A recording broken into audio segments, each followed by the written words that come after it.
a bit on that side, yeah. Perfect. It's up, Nigel. Hold it there. Nigel, do the arms again. Do the arms again, Nigel.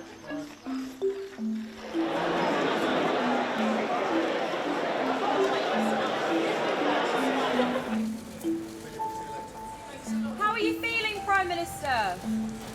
Will you resign if Labour lose thousands of seats, Prime Minister? Yep. Yeah, the key one. That, yeah. I mean, there. Yeah, there. Thank you. Have a nice day.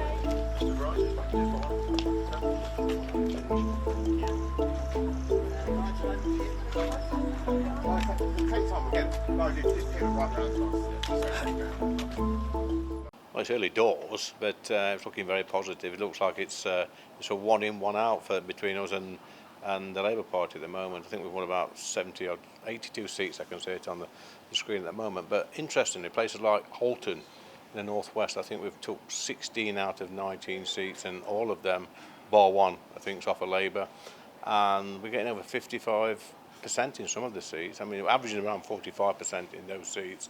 Labour's dropping by around 40 to 45% in those seats as well. So it's bad news for Keir Starmer, and it's bad news for Labour in the Red Wall. And to think just, 18 months, 2 years ago, the Labour Party took these Red Wall seats by a huge majority, but just 18 months later, 2 years later, them same seats, them same areas are going to Reform UK. So Keir Starmer's got a big problem on his hands. His backbenchers will be worrying now. They can see the writings on the wall, because mark my words, when the next general election comes, those seats, those areas will come to Reform UK. Well, we're looking at Essex. Probably them results will come in tomorrow. Very interested in the Essex results, but some seats that are closer to my heart, which is places like Barnsley.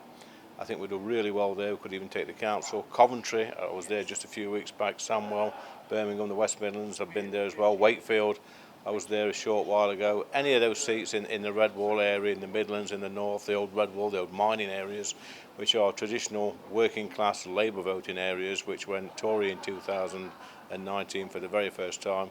Big Brexit areas, by the way. But these voters now in these areas, they've had enough. They've had enough of the same two parties. They've got somebody else to vote for, and we've seen already these results coming through already are absolutely astonishing. I'm not sure about that, but we got five Reform UK MPs at the last general election, and then within less than 2 years we've got 275,000 members, over 1,000 councillors as I speak now, and we'll probably have over 2,000 councillors this time tomorrow. And we are the fastest growing political party in the country. We've been ahead in 275 polls. It's unbelievable, the change, the progress we've made in the past 2 years. So, some of these political commentators, these so-called experts, said we were a political sugar rush. We'll be here one day and gone the next. We're not, we're here to stay. I think if we get over 1,000 seats, that will be a huge success. I'm tipping us to get over 1,500. Who knows what we're going to get, but you know what? There's going to be some ex-Tory councillors, ex-Labour councillors waking up tomorrow thinking, where did it all go wrong? I'll tell you where it went wrong, the leadership. I tell him to clear off, pack his bags. We've had enough of him. Well, I think two things are very clear. Firstly, Reform UK under Nigel Farage's leadership has penetrated the Red Wall politically in a way that Boris Johnson was unable to do in 2019, and frankly I don't think any other political party has been able to do. And what we have done there is something truly seismic and incredible.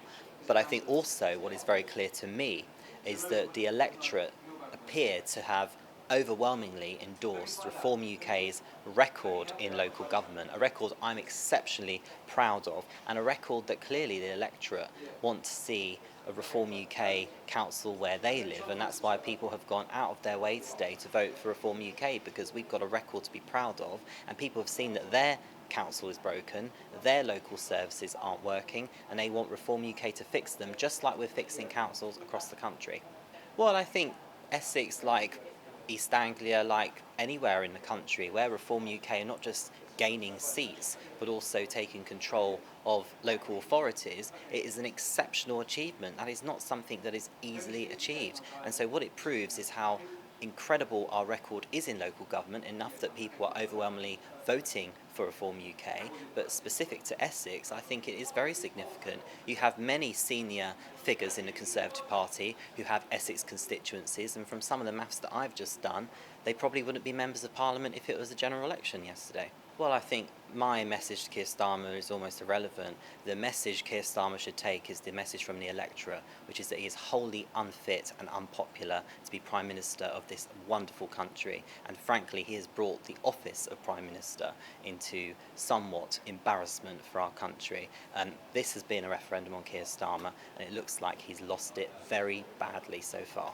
Well, people go into the polling station and they vote for who they want to vote for, and I believe people vote for a party, and they have clearly voted for Reform UK. They have voted for our record of delivery in local government, where we are fixing broken councils and we have a record to be proud of. They're voting for our party and the national policies that we have been absolutely championing, which clearly have resonated with the British people, and also voting for our leader Nigel Farage, who is an exceptional leader of our party.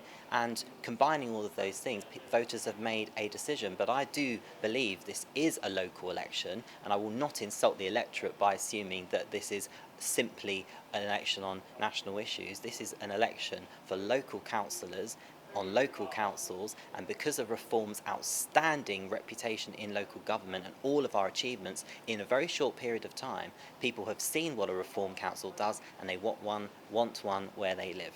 Well, you've seen our success in all different types of elections. Don't forget we have won parliamentary by-elections in this parliament. Of course, we've had incredible wins every single week in local government by-elections across the year.